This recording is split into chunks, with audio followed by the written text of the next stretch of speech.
We are back on Toole Time Real Estate Radio on WWDB 860 AM. I'm Tom Toole. She's Sarah Tymon. And we both work at the Tom Toole Sales Group at RE/MAX Mainline, the #1 RE/MAX team in Pennsylvania since 2018. And we're number 11 in the country. And we're streaming live every single week on Facebook, YouTube, and Instagram. Just look up Tom Toole Sales Group. Give us a follow, like, subscribe, all the stuff you're supposed to do on social media. So, U.S. home values, year over year, the average is $334,269, up 5% over the past year. But if you look at the chart that they have here, and Nick, I'm going to have you put this up on the YouTube live stream, that for the month of March, we saw the price come in at $334,269. That was up from February, where it was $333 and change, and we saw it decline a little bit, or really flatten out since roughly July of last year, which I know is when we both think that the market kind of shifted here. So we'll get into this data a little more. Do you feel like prices have bottomed? Is this a regional thing? What's your take on this, Sarah? You're the one in the arena working with folks on a daily basis. Yeah, I mean, I think it's regional. I don't think that everything has bottomed out here. I know, if we're talking like list to sales price, or like as you're looking at different comps to put in offers for clients, you have to track knowing that things are still going up. Like that is still absolutely the trend. Well, and if you look at you can actually, on this, this is on Zillow's website, so it's zillow.com/home-values. You can actually plug in different markets here, and you can see that they're arguing there was if you look at like the Philadelphia market, it's a little flat compared to what we saw the dip in the regional market. And there's also a graph that we're going to put up from CoreLogic, which CoreLogic, so they chart these things. They're one of those data sources that a lot of people follow. They believe prices kind of peaked right at the end of 2021 and beginning of 2022, and they believe that by the end of 2023, we're going to be at that same peak level.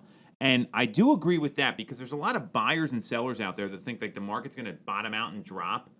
I don't think there's any shot in hell that happens. And when you talk about regional data, Sarah, and I'm going to give you the numbers for Philadelphia here in a second. I just pulled them all county by county. When you look at the regional data and that Redfin heat map that we saw a couple weeks ago, it was the tech hubs and the COVID hotspots. They're the areas that saw bigger declines, like places like Aspen, Colorado, or in the West Coast or in the South. And in the Northeast and places like Milwaukee and Chicago, more of your I live in this market and I'm not moving sort of places, they were much more stable. So you say that you feel like it's regional. What are you seeing on the local level here before I give the data? Are you seeing any sign that prices are going down? No, I really have not. Now, if you're looking at where, a home, what it is listed for, you have to look at all of the other comps around that to see was there a strategy there with that. But yeah, no, I have not noticed things like dropping off. I agree. And that's what I've seen with the Northeast. I mean, we saw the same thing in 2008 to 2012 when we had the foreclosure issues happen. All the foreclosures were in Nevada, Arizona, California, Florida, and Ohio, and those were more of those like hotspot sort of areas. So here are the March sales numbers for the greater Philadelphia area. So if you look at the median sale price, year over year, we are up 3.9%, and it's up 7% from February to March in Chester County. In Delaware County, we're seeing prices are up 16% on the median from February to March, and they are flat so far this year, up 3.6% from March 2022. In Montgomery County, we've seen a 7.7% increase in the median sale price and a 3% increase just since the month of February. And in Philadelphia, and this is where it's regional, this is a really good point. Philadelphia, we're seeing a decline of 2.1% year to date, but a 10.6% increase since February. So this data really indicates that, and I think it's a lot of it because of rates, right? I mean, rates were at 7% in the month of February. This story looks to be pretty accurate here. So do you believe we're going to see prices get back to those peak levels? Like, what do you think is going to happen here, Sarah? I think there's going to be a number of different things that kind of come into play here, but ultimately, I think it comes down a lot to supply and demand and inventory levels. Okay. So if inventory remains low and we've continued to have more buyers that are qualified that all are chasing like these homes, prices are going to continue to climb. Mm-hmm. So I agree. I think it's Econ 101 here. I didn't do very well in that class, but it was I knew about supply and demand, so that was helpful. So this CoreLogic data, I think it's really helpful because how many people have you heard saying that tell you, hey, you know what, Sarah, I'm going to wait until prices come down. I'm going to wait until the market drops. I mean, how often have you heard that over the past 3 months, let alone the past 12? Yeah, that's something that does come up pretty often. How often is pretty often? Like daily, multiple times a day? Well, I guess that all depends on how many people I've been talking to that day. But yeah, it's if you're kind of reaching out to people that you have been sending properties to and maybe haven't been quite as responsive. I mean, I think that once you're actively out looking and you kind of have that momentum going, I'm not hearing as much, like I haven't really heard from them, people that are actually out actively looking. Mm-hmm. I'm showing them homes, them saying, you know what, I'm going to pull out right now. It's more people that have been on the sidelines anyway. They've been looking at listings that I've been sending out. I can tell that they're, opening the stuff that I'm sending over, but they're not actively trying to go out and look at properties. Those are the people that I'm hearing more of, like, it seems a little too crazy. I'm backing off. And then it's kind of about, are they open to having that conversation about what is this going to look like when you hold off? Like, mm-hmm. what market are you going to be in then? Because these are some of the same people that said they were going to hold off back in 2020, 2021, when we had, home prices were starting to climb up, but rates, whole different story. Half of where they are, yeah. So, are they open to have that conversation about what the data is showing and, like, what we're projecting is going to be there? If rates stay in this low 6% range, and we've seen them fluctuate from 6 to 6.5 over the past couple weeks here, it was 5 straight weeks of rate declines. If we see rates stay there, I don't see any way prices don't continue to climb. It's when they get north of 7, and that February data I showed you, the reason you're seeing the pop of sales in March is because in February we were seeing 7% rates. Right. And we'll talk about the Fed and inflation here on the next segment. So I do agree with you that a lot of the people that are waiting are the ones that have been constantly waiting. And then there's other folks out there that are saying, I'm going to transact, let's go. The rates are the rates, I can't control that. So with that in mind, it looks like we are seeing that prices are, if they did bottom out, it's not a local thing, it's more of a national thing, I would argue. And you always got to look at the super local data here. So with that in mind, we're still seeing inventory as a challenge, right? And what we saw with inventory fell nationally. Again, I was hoping we wouldn't have seen a decline this week, and we did. It was up 800 units last week. Now we saw a decline of 5,383 units, and that's according to Altos Research. And, the big question, and I've been saying this as much as anybody, have we seen the seasonal bottom in inventory? The answer is definitively no. It's just not happening. So is inventory going to continue to decline? This was... I thought at April 17th we'd be seeing a little bit of a bump here. Yeah. What's your take on this? And I'll give the local data in a second. Yeah, it's interesting because every day when you look and you look on the hot sheets and you can see what's coming up and what's coming soon. Properties are coming. Every day there's something else that's popping up. They're not sitting. They're turning over quickly, and we're 100% back to, not just multiple offer situations on, mm-hmm. Hot properties, but, over 10. Yeah. And you know what? And then there's others where they've been on the market 2 months. Yeah. And it's wild how if you're a little off in this market, and it really seems like it's those move-up homes are the ones that are the most challenged. That's where you see the most of that come out. So if you look at just the last 7 days, and we've got this data that's been charted out here. The last 7 days in Bucks, Philadelphia, Chester, Montgomery, Delaware counties, we have seen, wait for it, we've seen just under 700 homes come to market. That's up a little bit from where it was last week. So we're still seeing consistent new homes come to the market. my hope is that we're past Easter. Tax day is today.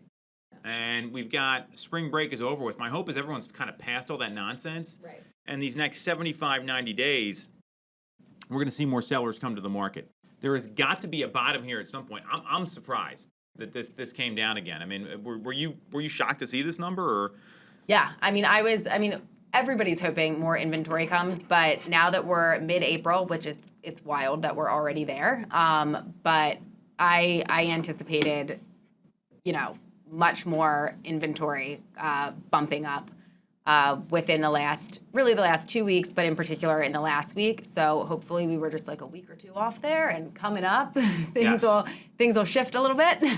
Well, and Logan Motoshami, who puts out this Housing Wire tracker every week, he's got a very interesting theory, is that the mortgage rate volatility has been so wild over the second half of 22 and this year that some home sellers are gun-shy in listing their homes because they want to buy another one. Right. So imagine if you sold your home today and then rates jumped up another half a point. Yeah. And you're kind of in that position where I thought I was getting 6 or 6.5, and now it's at 7 because we've seen such an incredible volatile market.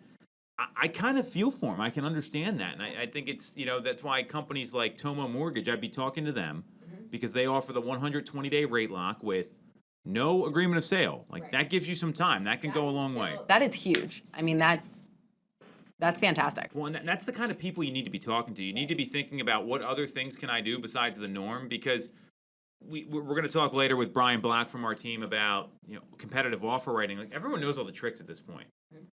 2 years ago, it was like, oh, we're going to pay transfer tax. We got them. Yeah, well, and you know what? It worked for a limited amount of time, but then everyone caught on. Well, that's how you were losing, right? So the people, you have to really understand who wants to list their home and have mortgage rates jump up 1% to 2% during that process. So my hope is, as we've seen some stability here with interest rates, that's going to allow for more sellers to come to the market, because the rates have been pretty stable as of late. And we've seen them. It's once they hit 7, that's when people start to freak out. Yeah. I mean, do you feel like that's part of the issue? I mean, you're talking to a lot of people that are selling and may have to buy. I mean, what's kind of been their reason besides inventory? What's been their reason for not pulling the trigger? On the sell side? On the sell side specifically.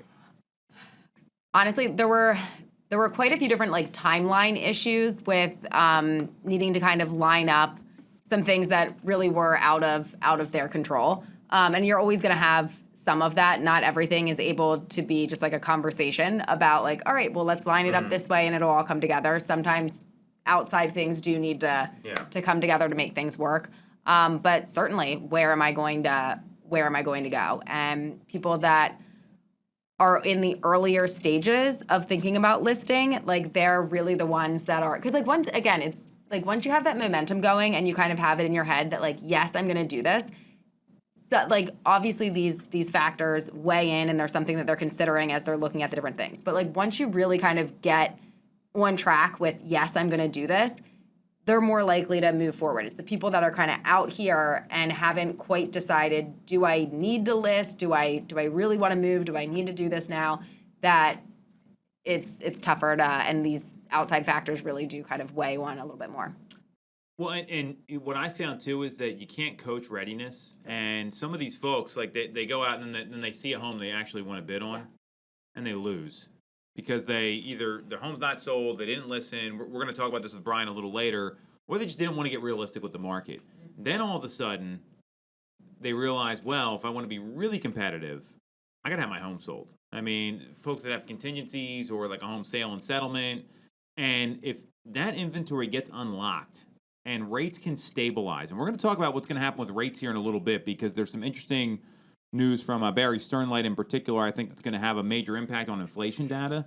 If rates were to stabilize in the 5s and stay there, or even 6 to 6.25, I would imagine a lot of people would be more comfortable bringing their home to the market. It's just this we've seen rates go above 7 twice in the past 6 months, and then they come down, and then they go back up, and it's like this. I've never seen anything this volatile before. Yeah.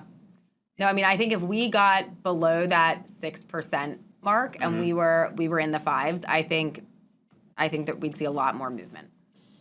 Well, I agree. And so, I mean, and my hope is, and I hope you're right here, Sarah, that we see inventory bottom out, if not now, then soon. And, even when there's even a little pop of inventory, I mean, we saw purchase application data rise 8% last week with that little bump of 800 some homes that came to the market.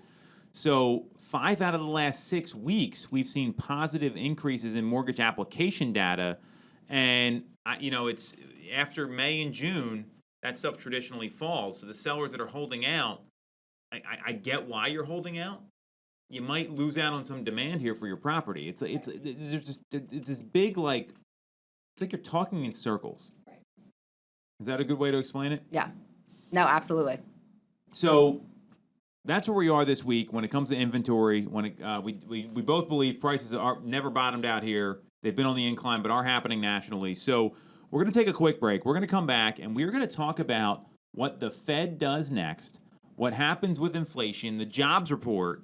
All that stuff will get unpacked. This is Tool Time Real Estate Radio on WWDB 860 AM.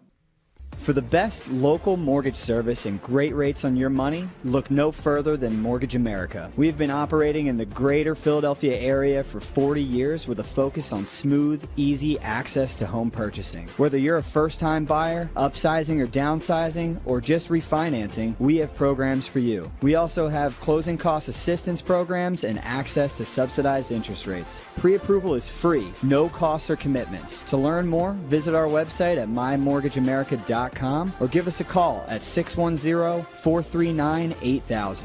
We always have a person available to take your call with around-the-clock human service. Purchase your home with the personalized, local service you find at Mortgage America. Mortgage America is an equal housing lender. NMLS 128501. When you're getting a mortgage, you shouldn't have to sacrifice great service just to get a great rate. At Mortgage America, we've been lending with this philosophy for over 35 years. We have access to great low rates without the complications and delays of big or online banks. We're a local Pennsylvania lender with loan officers that you can actually meet. As PHFA's #1 lender, we specialize in all residential mortgage programs, including first-time buyer programs and low down payment options. For your free pre-approval, call us at 610-439-8000 or apply online at mymortgageamerica.com. Mortgage America is an equal housing lender. NMLS 128501. I'm Tom Toole of the Tom Toole Sales Group at RE/MAX Main Line. If you're thinking of becoming a real estate agent in the greater Philly area, I have a special offer for you.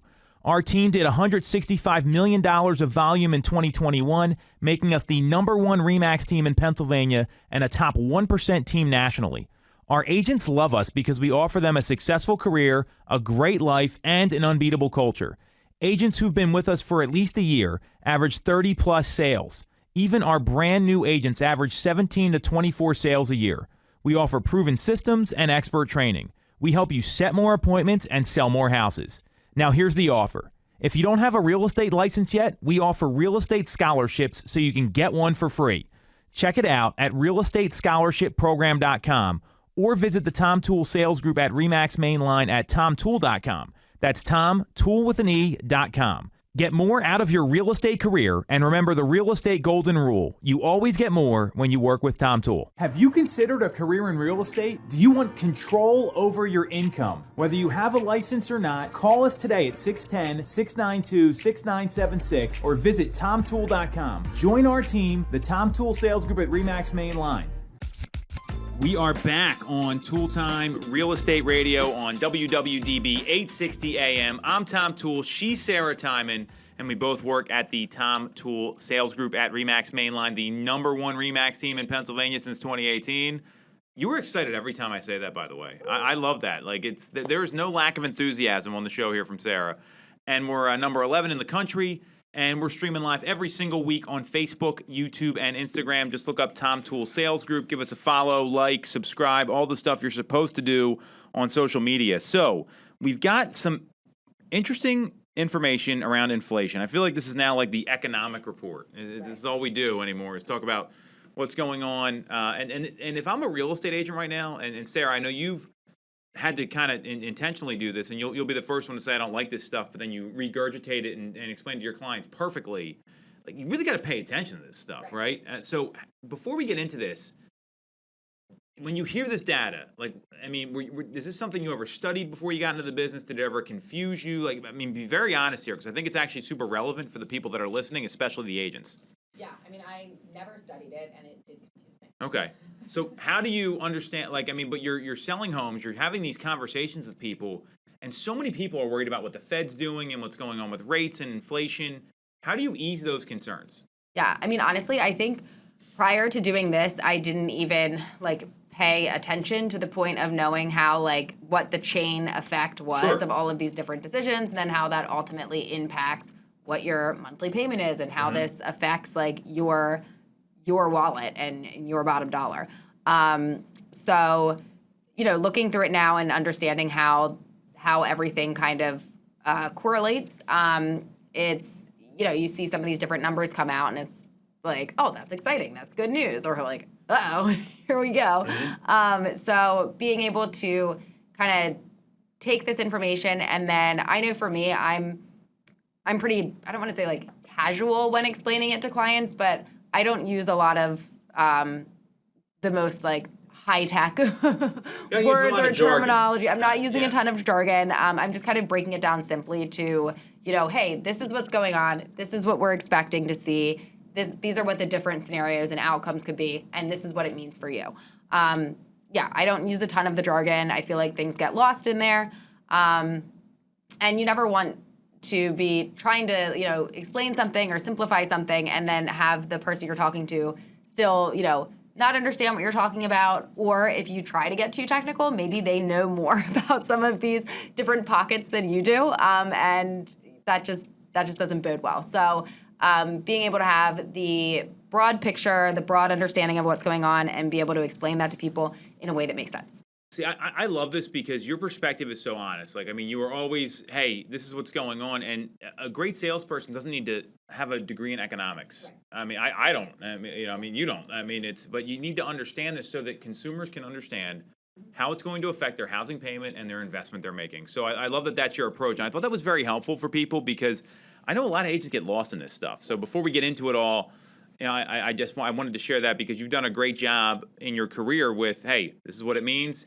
Here's how I'm going to help you. And that's really what we're here to do. So with that in mind, we got some inflation data last week. This is like the hottest topic out there right now. I mean, and everyone's kind of geeking out about inflation. So the CPI data that came in for the month of March, it just got released on the 12th, and it rose by 5% before the seasonal adjustment compared to 1 year ago, which was a decrease from the 6% year-over-year jump that we saw in February. So it came in less than expected. It looks like things are starting to cool a little bit. It posted at 0.1% increase in March compared to the 0.4% monthly increase, so a lot less there. So it came in less than expected. And that's good news because that means inflation's kind of cooling down. That's what everyone's worried about. And if you don't know what CPI data is, it's the cost of consumer goods. So it's what like things you actually buy cost. And on top of that, the unemployment rate is still under 4%. So we're seeing that we're seeing this like great unemployment, even though CPI data is coming down, and everyone's wondering like what's this going to do for the next Fed meeting? Is the Fed going to chill out? But inflation coming down is not a bad thing. And so when you hear that, Sarah, what's your initial reaction? Yeah, I mean, it's exciting to see that it's coming down. I think knowing that the Fed wants it, you know, at 2% or below, we're not there yet. So I think that they will continue to, you know, probably do another rate hike, but that things should cool from there. Like, I mean, I think they'll probably do another 25 basis point. But things are starting to get to where maybe they will be a little less involved with what's going on, and kind of let things run its course and actually just, you know, move forward. Mm-hmm. Well, and your prediction is in line with a lot of what the experts are thinking, where there's an 86.4% chance as of yesterday that we're going to see a 25 basis point increase at the next Fed meeting, which is in 14 days and change.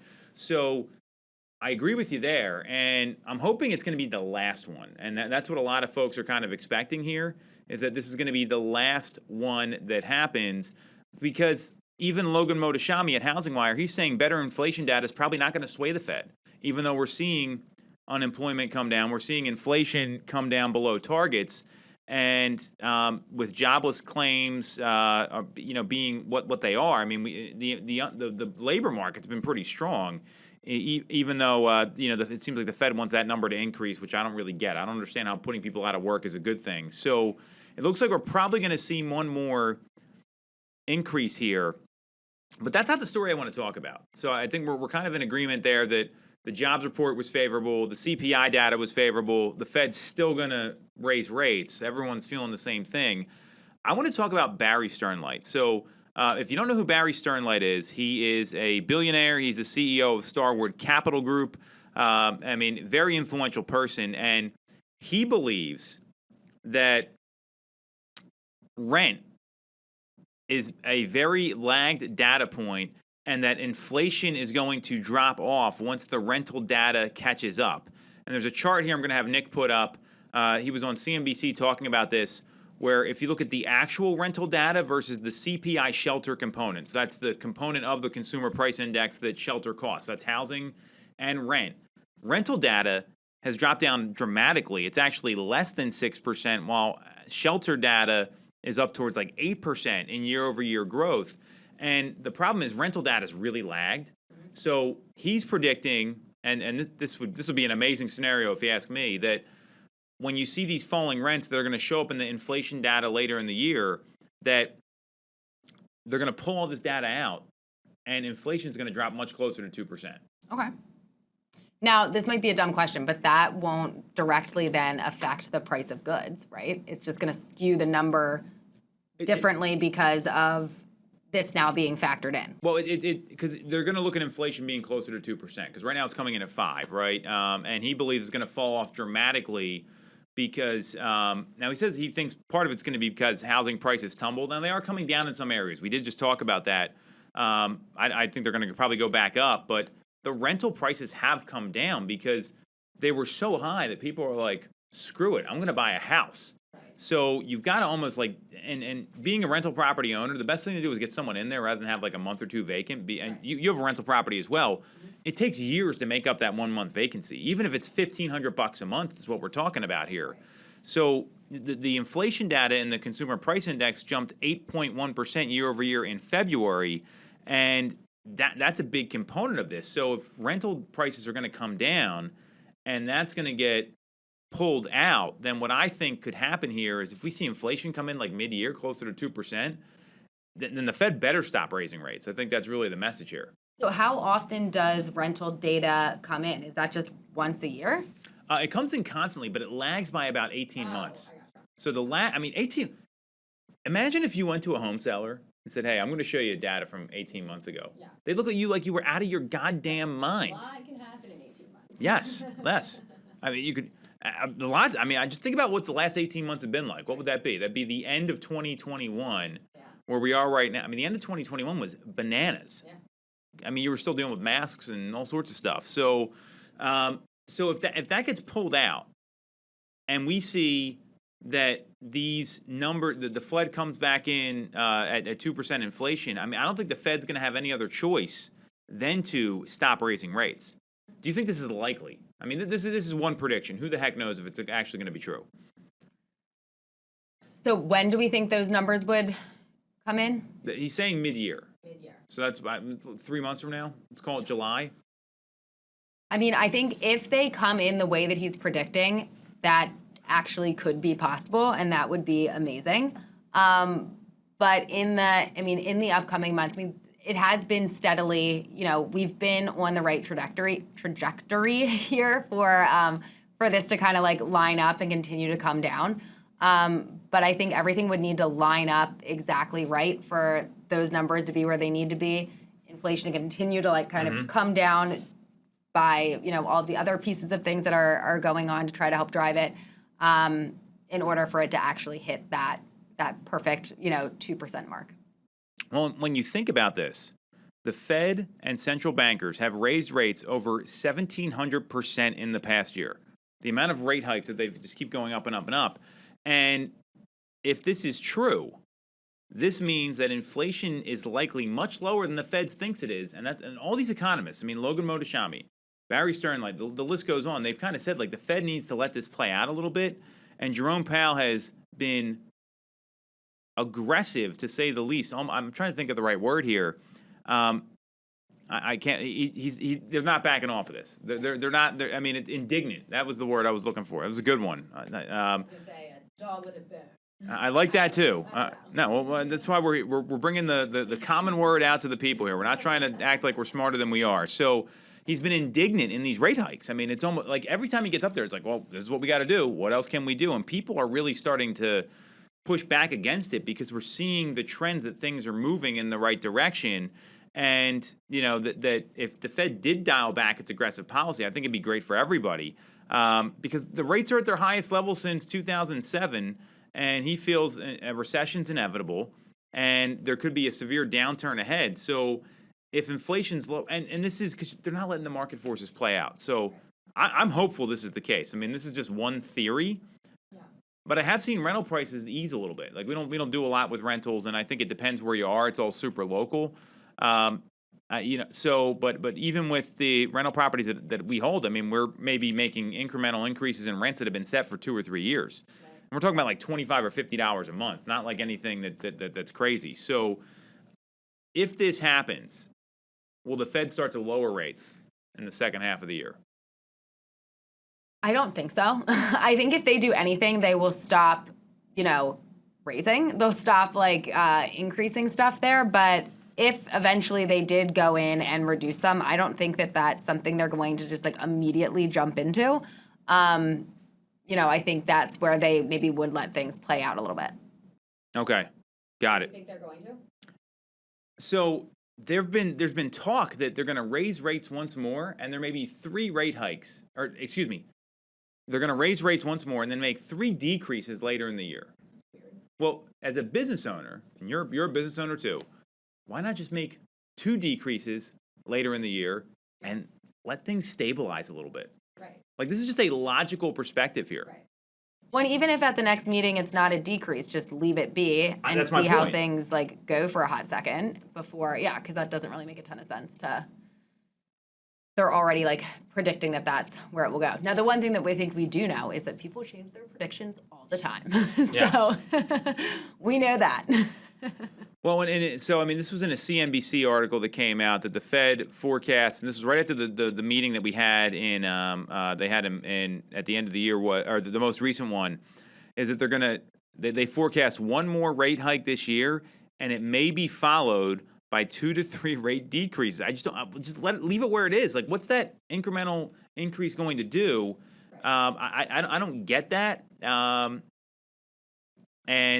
But then Jerome Powell says the market's wrong when it prices in rate cuts later the year. I don't know. I mean, the Fed it seems like they're just doing their own thing. Right. I like Barry Starlight here. I think he's right. I mean, I think this is Barry Sternlight. Excuse me. I said he's with Starwood Capital Group. Got it mixed up there. I would love to see this happen because it would be such a relief. Because getting to 2% is a long road.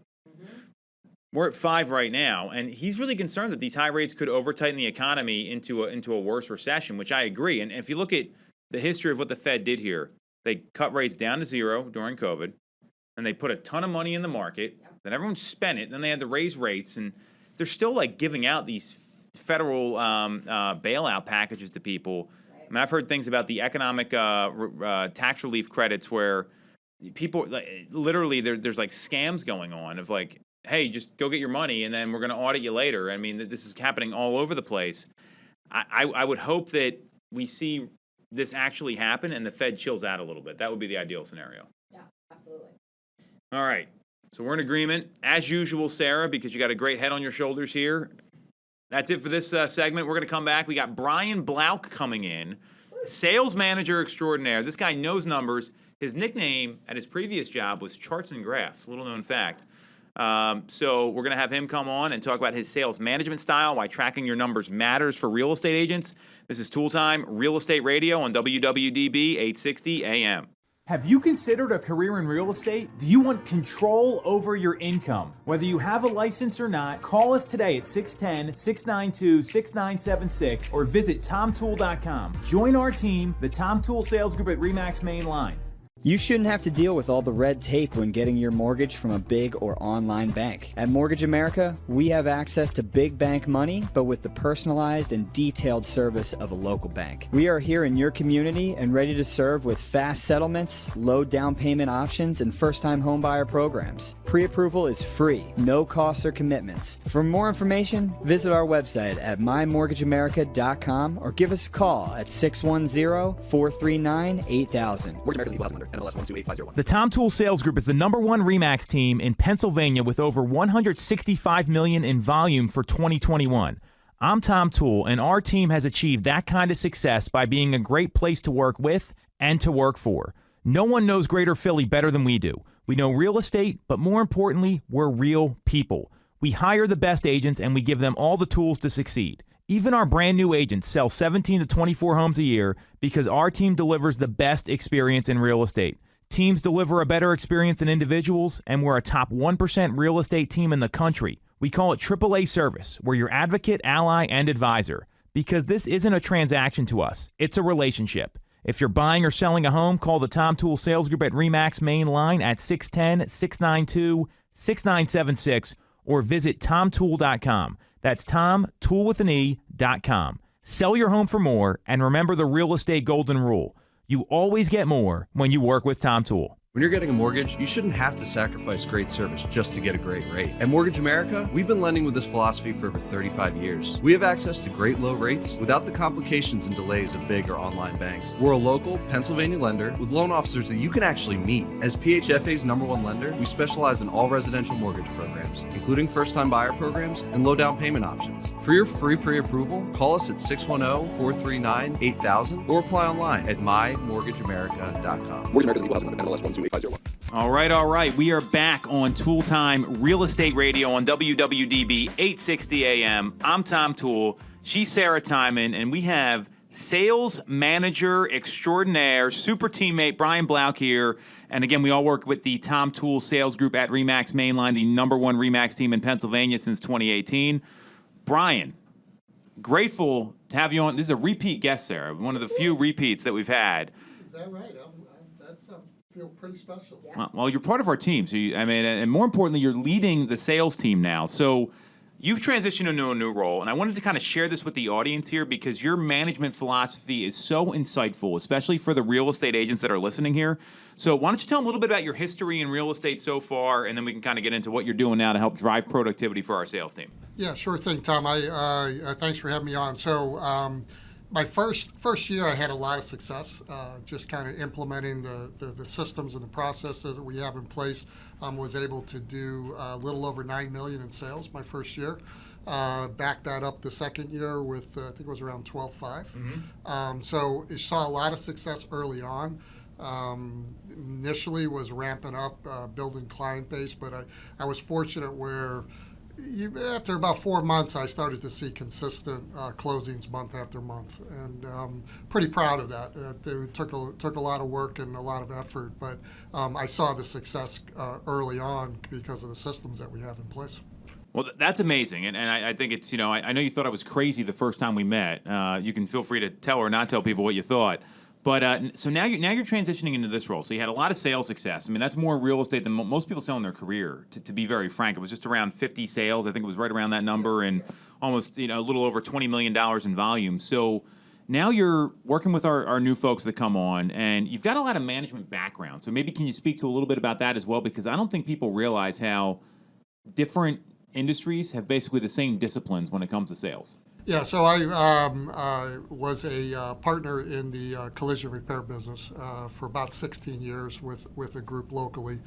So my background is really about numbers, right? And every business out there has some form of a financial statement that they prepare month after month. They look at trends, they look at quarterly trends, yearly trends, and everything's broken down into what I would call controllables, right? So you've got your profit centers, and you're able to move those numbers. You have your fixed costs, but then you also have controllables. And what I started to define as I got into real estate was trying to figure out what are the controllables that are in a real estate business, because that's what I'm used to looking at month after month to improve on what I do. And what I've started to realize is the calls to conversations ratio is important. The ratio between conversations to booking appointments was important, and my offer acceptance rate. How many homes do I need to show in order to write an offer? I look at that as what I call my cycle time. So I started looking at this data, and I started to see trends that were starting to get established, and I utilized those trends to help fix my business, so to speak. So in the beginning, it took me anywhere between 12 to 14 homes to show before I would write an offer. And I figured out that part of that was the way I was communicating with the clients when I was showing the house. So I got better at my script work, and I started bringing that number down less and less. And the quicker I was able to write offers to homes shown, I realized, okay, I'm writing more offers. Now I just need to get my acceptance rate up. So I was tracking that. I had it was as low as 25% in the beginning. I was able to increase that up to a little bit over 50%. So I think what I've learned throughout my business career is the numbers do speak to you to some degree. You just have to read them and understand the trends that are happening. And it's the same thing with real estate. And I don't think enough real estate agents spend the time to really kind of analyze their business that way. And if they do, they'll have the ability to shift and improve.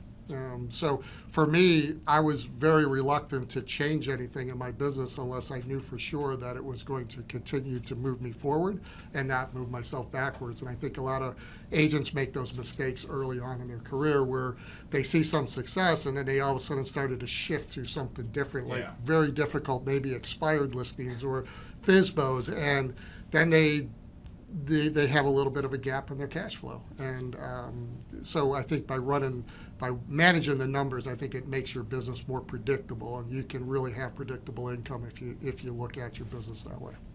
So what about the person, and maybe Sarah, you could chime in here, that says, I don't like numbers, I don't like math? Because real estate agents, there's very artistic people, right? I mean, there's those expressive people that just have a knack for doing that stuff. I agree with you. The numbers always tell the story. I don't think there's any question. But and Sarah, I'd love to get your take on this because I know you've kind of progressed your business that way too. Like, what do you say to that person who says, I don't like math or I don't like numbers? Yeah, well, it does take time with those individuals, but I think what I try to do with new agents, I've looked at everything. I'm a process person, so anytime I'm going to change something within a process, I commit myself to 3 months to doing it. I did it with you. I said, listen, you tell me what I've got to do, and for the 3 months, first 3 months, I'm going to do it to the T. I'm not going to waver from it. I'm not going to change, and just to see if this system does work, and obviously it did. So it's the same thing with new agents. When I start to talk about the numbers, when you have no data, it means absolutely nothing, and it's very hard to see the value in it. But I do encourage them to do it in the beginning, train your brain to track your business, and then as you start to see 1, 2, and 3 months worth of data, then the light bulb goes off, and they can actually, now I can show them how they can improve and the things that they're doing that could propel their business to be even better than it currently is. So, people don't like math, but numbers don't lie. I mean, it is the reality. It is the measurement that really all businesses go through. There is if you ever watch Shark Tank, the first thing that they ask is, tell me your numbers. Yeah, and if they don't know their numbers, they're out, right? I mean, that's the reality of it. So it's just, coaching them on the value of it, getting them to at least commit to 3 months worth of data, and then if at the end of that 3 months they look at the data and they don't like what they see or they don't see any value in it, then don't do it. But in most cases, when they start to see it and do it, they're like, yeah, this actually isn't. It's not difficult to do, and it does bring me more value in my business. So Sarah, what's your relationship in with numbers? Because I think that this is and like you're doing great. Like, don't get me wrong, but I think you had a personality that didn't maybe trend that way initially. And, from hearing Brian, I think this is a very interesting conversation because you could easily say, like, my friend Jill Biggs, and she's like, God, I don't know my numbers. And then she had to start writing them down and keeping them in her pocket on, like, coaching calls, so she knew what the heck she was talking about. Yeah, I mean, I think that there is such a value in it, and obviously it's difficult to like argue with that, given the success that you've had and the way that you have been very meticulous about tracking everything throughout the process. And you can go back and pinpoint exactly, what happened or what caused what. Which it's way better to know that than just to kind of guess or be like, and for, starting off new agents from the get-go, like, this is how we do it. If that's just kind of like part of how they do it, then it doesn't have to be a big thing that they're implementing. They're just right off the bat, like, this is how I do it, and I'm going to be reporting on these numbers, and I know that I need to know them. It's interesting too how even with, it's not just like internally or for you, like knowing the different numbers, like when you're out at, working with buyers or working with sellers and being able to say like, actual numbers for like your scenarios of bringing people out or writing offers, or if somebody loses an offer the first time, like, hey, this is normal, X amount of mine or X amount often do on the first one, just being able to back that up with data, because that's, numbers don't lie. Yeah, and if you look at it too, so we go out with clients, we show them homes, and then they ask us, so what do you think of the list price? And then we run comps, and the comps are the numbers, and the numbers match up to the list price.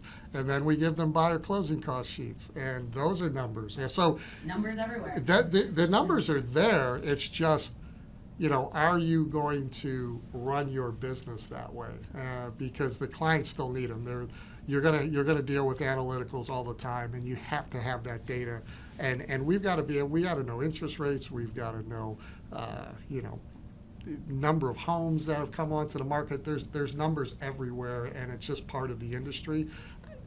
And I think it's difficult to have somebody who has 3 to 5 years experience that have consistently have done well to say, okay, well, now you should be tracking your numbers. I mean, but at some point, they hit a brick wall. Oh, yeah. And, how quickly do you break down that brick wall and get yourself back on track? Does it take you 3 months to do it, or does it take you 6 months to do it? Eventually, it's going to happen. And I think just having an idea of how you got there and why you got there makes it a lot easier to plan to change it and fix it. It's just part of running a business.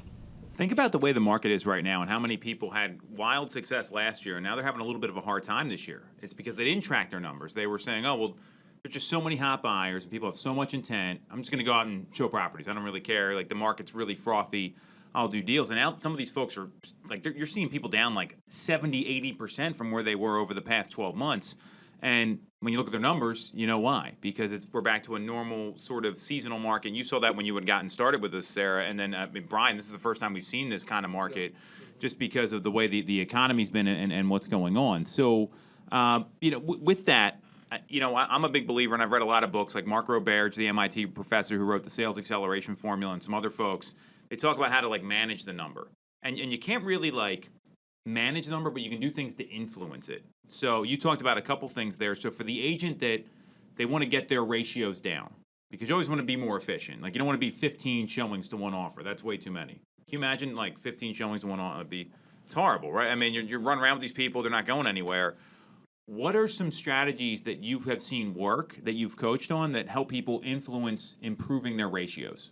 Sure. So, the most important one is your offer acceptance ratio, right? Mm-hmm. So how are you building the offer? How are you determining the strategy with the client? Are you looking at all potential angles of building a strong offer? It isn't always just offer price, deposit money, and inspections. There's other things that you can do to make that offer competitive and make it rock solid. So each one of those controllables, that's just one that, there's training that you can do in terms of having an understanding of how all the different addendums work and how you communicate with the other side, right? This is all about negotiations, right? You need to learn, you need to know who you're dealing with as far as the listing agent or the buyer agent, whoever that might be, and you have to sharpen your skills with that. So that's just like a handful of things just with offer acceptance ratios that you can improve upon, and you can kind of take a look at some past offers that you've written and didn't get accepted and fix it.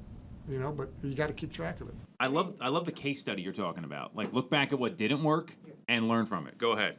So I know you had also mentioned earlier about bringing down the number of showings that you needed to do in order to produce or have your buyers put an offer in, and that some of it maybe was like some communication. Were there other pre-qualifying things that you did to maybe like listen, maybe put down like buyer estimated cost sheets or something before going out to show like either like this isn't going to work for you, it's not worth looking at, or Yeah, and I think I learned early on, like in the beginning, it's just like I just want to get out with somebody. You don't have a pre-approval. It's okay. Let's go out.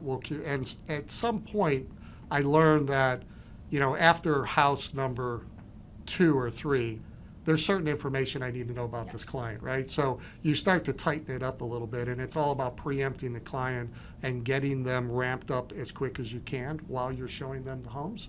So I got better at just notching that information, and each showing there was a little bit more information, to the point that now it's like after home 4 or 5, I had them pretty much geared up to say, okay, this is what we want to offer. I want to do a price escalation addendum, and I want to do this, and I want to do that.